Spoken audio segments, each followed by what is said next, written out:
বলেন ওযু জরুরি না ঈমান জরুরি? হ্যাঁ, আপনারা চালাক হয়ে গেছেন, বুঝতে পারছি।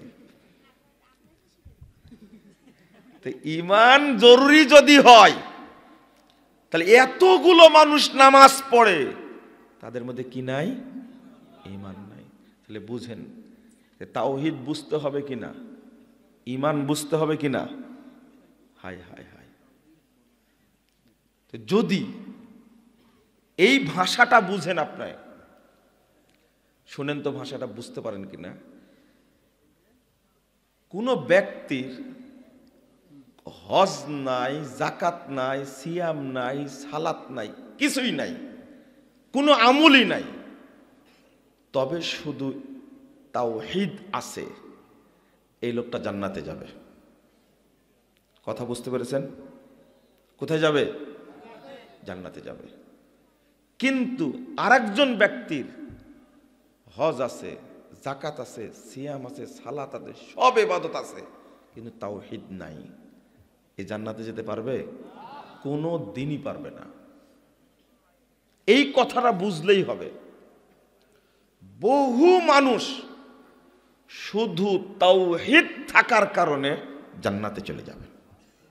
বহু মানুষ। কত প্রমাণ নেবেন আপনি? আমি প্রমাণগুলো একটা একটা করে দিতে থাকলে অনেক সময় লাগবে। তাওহীদের গুরুত্ব এত বেশি। দুনিয়ার প্রমাণ নেন, পরকালের প্রমাণ নেন। দুনিয়ার প্রমাণ, একজন ব্যক্তি এত পাপ করেছে, কোনো নেকি নাই, কিন্তু ওর ভিতরে তাওহীদটা আছে। কি আছে? তাওহীদ আছে। যেমন প্রসিদ্ধ হাদিস আপনারা জানেন, 3470 নম্বর হাদিস সহিহ বুখারীর মধ্যে এসেছে। একজন ব্যক্তি 99 জন লোককে হত্যা করেছে, তাই না? এবারও বাঁচার জন্য চেষ্টা করছে। এক পাদ্রীর কাছে গেছে। পাদ্রী মানে দরবেশ। আলেম আর দরবেশ কি এক জিনিস? না। দরবেশের কাছে গেছে যে আমি 99 জনকে হত্যা করেছি, আমার কি বাঁচার পথ আছে? তোর কোনো বাঁচার কোনো পথ নাই, ওকেও মারছে। এটাই হলো মূর্খ আর আলেমের পার্থক্য। ও পাদ্রী শুধু ইবাদত করতে জানে, দরবেশ শুধু ইবাদত করতে জানে, কিন্তু ওর মধ্যে কি নাই? ইলম নাই। বলেছে যে তোমার বাঁচার পথ নাই, ওকে মারছে। এবার কয়টা হলো? 100 পূরণ করেছে, একবারে সেঞ্চুরি করে ফেলেছে। এবার বাঁচার জন্য আবার আছে, এটা আলেমের কাছে গেছে। বলছে হ্যাঁ, তোমার বাঁচার পথ আছে, তুমি ওই গ্রামে যাও, ওখানে ভালো লোক আছে, তাদের সাথে থাকবা। এই কথা বলে লোকটা ঘুরেছে। লোকটা ঘুরা মাত্রই ওখানেই পড়ে মারা গেছে। ওখানে মারা গেছে, ঘুরেছে। ফানাবি সদরি, হাদিস আসছে মরার সময় ও চেষ্টা করছিল বুকটা একটু এগিয়ে দেওয়া, ওদিক যাবে, তাই ওখানেই পড়েছে। এবার জাহান্নামের ফেরেশতারা চলে এসেছে আত্মা নেওয়ার জন্য। এদিকে জান্নাতের ফেরেশতাও আসছে, জান্নাতের ফেরেশতাও আসছে, জান্নাতের ফেরেশতা ফাখ তাসামাতিল মালাইকা। এই দুই ফেরেশতা, দুই দল, ফেরেশতাদের দুই দল লাগাইছে দ্বন্দ্ব, ঝগড়া লাগছে। ওরা বলছে আমরা নিয়ে যাব, ওরা বলছে আমরা নিয়ে যাব। ফায়সালা কি করবে? আল্লাহ বললেন কিসু বাইনাহুমা, তুমি একটা কাজ করো, দুইটা দূরত্ব মেপে দেখো, যেদিক বেশি যাবে সেদিককার ফেরেশতা নিয়ে আসবে। এই মাপতে বলে আল্লাহ জমিনকে বলছেন তাবা আদি, এই তুই দূরে চলে যা। আল্লাহ আকবার। আল্লাহ বলছে জমিনকে তুই দূরে চলে যাই। আর ওই যেদিক যাচ্ছিল আল্লাহ বলছে তাকারবি, তুই কাছে আয়, কাছে আয়। ওকে যেতে পেরেছে, ওখানেই তো আছে। এই গ্রাম তো পারই হতে পারেনি। বুঝতে পারেননি আপনারা? এই পাপের গ্রাম তো পারই হতে পারেনি। আল্লাহ কিভাবে বান্দাকে বাঁচাচ্ছেন, তাওহীদ থাকলে আল্লাহ কিভাবে বাঁচায় দেন চিন্তা করেন। ওর কোনো নেকি নাই, যা আছে সব কি পাপ। কিন্তু শেষ বেলায় এসে কি চাচ্ছিল? পাপের ক্ষমা চাচ্ছিল। কার ভয়ে? তাওহীদ। তার মধ্যে আল্লাহর ভয় ঢুকে গেছে, বাঁচতে চাচ্ছে। মেপে দেখছে যে ওই ভালো গ্রামের দিকে আঘাত বেশি চলে গেছে। এই লোকটা জান্নাতি না জাহান্নামী? জান্নাতি। কিভাবে? সবচেয়ে বড় বিষয় হলো তাওহীদপন্থী বান্দাকে আল্লাহ বাঁচানোর জন্য কি না করতে পারেন, ওখানেই পড়ে গেছে। অথচ আল্লাহ বলছেন জমিনকে তুই দূরে চলে যা, যা দূরে চলে যা। আর এই ভালো গ্রামটাকে বলছি তাড়াতাড়ি এগিয়ে আয়। মাপা শুরু করেছে, এই জমিন চলে গেছে দূরে, আর ভালো গ্রামটা এগিয়ে চলে আসছে। সুবহানাল্লাহ ওয়া বিহামদিহি। এই একটা হাদিস। যতই পাপ থাক না কেন, তাওহীদের জ্ঞান যদি থাকে, আল্লাহ ভীতি যদি থাকে, আল্লাহ তাকে মাফ করে দেন। সহিহ মুসলিমের হাদিস ৭২৫৬ নম্বর হাদিস। রাসূল সাল্লাল্লাহু আলাইহি ওয়াসাল্লাম বলছেন, বনী ইসরাঈলদের একজন ব্যক্তি মারা যাওয়ার সময় বলছেন যে শোনো, তোমাদের বাপ যখন মারা যাবে হাররিকুহু, তখন পোড়াই দিবে, নিসফাহু বিল বাররি ওয়া নিসফাহু বিল বাহর, যে ছাইগুলো হবে অর্ধেকটা জমিনে ফেলে দিবে আর অর্ধেকটা সাগরে ফেলে দিবে। কারণ হলো লাইন কদারাল্লাহু আলাই, যদি তোমাদের বাপকে আল্লাহ ধরতে পারে, লা ইউআযিবান্নাহু লা ইউআযিবু আহাদাম মিনাল আলামিন, এমন শাস্তি দিবেন পৃথিবীতে এইরকম শাস্তি আর কাউকে দিবেন না। এই ভয়টা কাজ করেছে। আল্লাহ রাসূল বলছেন লাম ইয়ামাল হাসানাতান কত, এই লোকটা জীবনে এক নেকিও করেনি। দলিল পেলেন? এই লোকটা জীবনে এক নেকিও করেনি, যা করেছে সব কি? সবই পাপ। এটা মুসনাদ আহমদের মধ্যে এসেছে, তাওহীদের ভয়, তার মধ্যে তাওহীদ চলে এসেছে, তাই এই নসিহত করছে। আল্লাহ নির্দেশ দিলেন সাগরকে, এই ছাই জমা করো। এখন কোনো বিজ্ঞানী আছে, এরকম মেশিন আছে, ছাই সাগরে ফেলে দিলে ওটাকে ছাই বানাতে পারবে? জীবনে পারবে? আল্লাহ ছাই জমা করলেন, জমিনকে নির্দেশ দিয়েছেন জমা করো। আল্লাহ জিজ্ঞেস করলেন লিমা ফাআলতা হাদা, তুমি এটা কেন করেছো বলো তো দেখি, কেন করেছো? তো লোকটি বলছে লি খাশিয়াতিক ইয়া রব্বি ওয়া আনতা আ'লাম, আমি তোমার ভয়েই করেছি, আর কেন করেছি আমার চেয়ে তুমি ভালো জানো।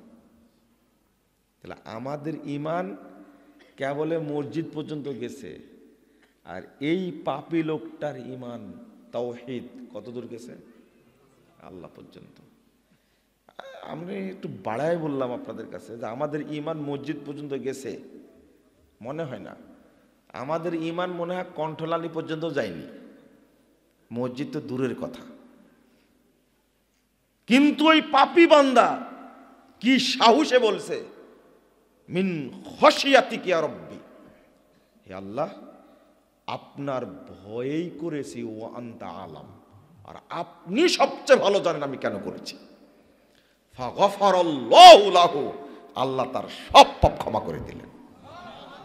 কি বুঝলেন আপনি? এটা হলো দুনিয়ার ঘটনা, এটা দুনিয়ার ঘটনা। যদি পরকালের কথা বলেন আপনি, চলেন আর একটি কথা বলি। আল্লাহ রাব্বুল আলামিন একটা শর্ত করেছেন, একটা শর্ত করেছেন। সূরা আনআম ৮২ নম্বর আয়াত, আল্লাযীনা আমানু ওয়া লাম ইয়ালবিসু ঈমানাহুম বিযুলম উলাইকা লাহুমুল আমনু ওয়া হুম মুহতাদুন। আল্লাহ বলছেন যারা ঈমান এনেছে আর ঈমানের সাথে শুধু শিরিক করেনি, কি করেনি? শিরিক করেনি। ঈমান এনেছে, ঈমানের সাথে শিরিক করেনি। আল্লাহ বলছেন উলাইকা লাহুমুল আমনু ওয়া হুম মুহতাদুন, তারাই এই দুনিয়াতে এবং কিয়ামতের মাঠে নিরাপত্তা পাবে, তারাই হেদায়েত প্রাপ্ত। বলুন আলহামদুলিল্লাহ। একটা শর্ত, শিরিক যদি না করে আল্লাহ এই বান্দাকে মুক্তি দান করবেন। শুধু শিরিক যদি না করে। তাহলে আয়াতও শুনলেন আপনি। হাদিস 3540 নম্বর হাদিস, তিরমিজিটা খুলেন।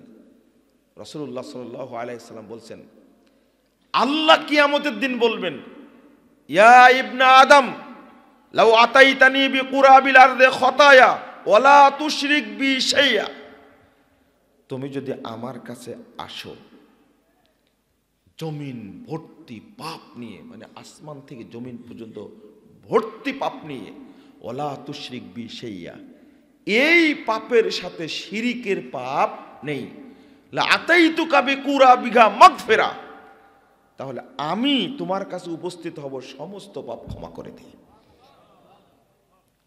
যারা মাজার পূজা করে তারা শিরিক করে না? খানকা পূজা করে, কবর পূজা করে, পীর পূজা করে, মাছ পূজা করে, গাছ পূজা করে, পাথর পূজা করে, তেনা পূজা, নাউযুবিল্লাহ আস্তাগফিরুল্লাহ, খাম্বা পূজা, খাম্বা পূজা, খাম্বা বুঝেন না? এতটুকু বুঝে রাখেন, আর বুঝার দরকার নাই। যারা বুঝার তারা ঠিকই বুঝে। নাউযুবিল্লাহ আস্তাগফিরুল্লাহ আস্তাগফিরুল্লাহ। রাজশাহী বিশ্ববিদ্যালয়ের ছাত্র তখন আমি, বুঝছেন, দুর্গা পূজার পরে ছুটি হয় 7 দিন, ক্যাম্পাসে আসছে, দুইজনে একই জায়গা থেকে একই ম্যাচে থাকে। তো ক্যাম্পাসে হাঁটতে হাঁটতে আমাকে বলছে, দেখেন তো ভাই, এই দুর্গা পূজায় কেন যায় এরা, কেন যায় দুর্গা পূজায়? মিষ্টি নিয়ে যায়, ফুল নিয়ে যায়, কলা নিয়ে যায়, খেতে পারে? তো হিন্দু ছেলেটা খুব একটু মানে মন খারাপ করছে যে তুই আমাকে এইভাবে বলছিস, যাস কেন, কলা খেতে পারে? তখন আমি বলছি, তোমার তো বুদ্ধি ভালোই দেখছি, তোমার তো বুদ্ধি ভালোই।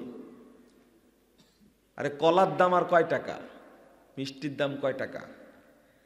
তুমি যে বিভিন্ন দিবসে খালি পায়ে যাও, ফুলের বড় বড় কি তোড়া নিয়ে গিয়ে রেখে নীরবতা পালন করো, স্রেফ ইট বালি সিমেন্ট দ্বারা তৈরি করা, আর এদের চোখ কান মাথা শাড়ি পরানো থাকে, আর তোমার তো চোখ কান মাথা কিছুই নাই, ওখানে যা দাও কেন? মানে হিন্দু ছেলেটা বলছে, হ্যাঁ এবার তুমি জবাব দাও। ও তাজা হয়ে গেছে এবার। এবার বুঝতে পারছেন আপনারা? প্র্যাকটিক্যাল ঘটনা আমার সাথে। তো এই হিন্দুকে তুমি ঘৃণা করছো, ওদের তো হাত পা কান চোখ আছে, আর তোমার তো কিছুই নাই। ওরা কত আদর করে রাখে, আর তুমি যেখানে এই পবিত্র ফুলগুলো দাও, এই ফুলগুলো পবিত্র যে জায়গায় দাও সারা বছর কুকুর শিয়ালে পায়খানা করে রাখে, একদিন আগে পরিষ্কার করে, তাই না? ওর কোনো যত্ন নাই। আস্তাগফিরুল্লাহ আস্তাগফিরুল্লাহ। এই হলো মুসলিম সংস্কৃতি ধ্বংস করেছে। খাম্বা চিনেন না, তাই না? সংজ্ঞা দিয়ে দিলাম এবার। খাম্বার সংজ্ঞা একটু বোঝা লাগবে একটু। আপনি কি বুঝেন এতদিন? লা ইলাহা ইল্লাল্লাহ। রাজনীতির নামে যে শিরিক চলছে এবং ধর্মের নামে যে শিরিক চলছে, এই শিরিকের সাথে আমাদের কোনো আপোষ নাই। ধর্মের নামে যে মাজার পূজা চলছে, কবর পূজা চলছে, খানকা পূজা চলছে, পীর পূজা চলছে,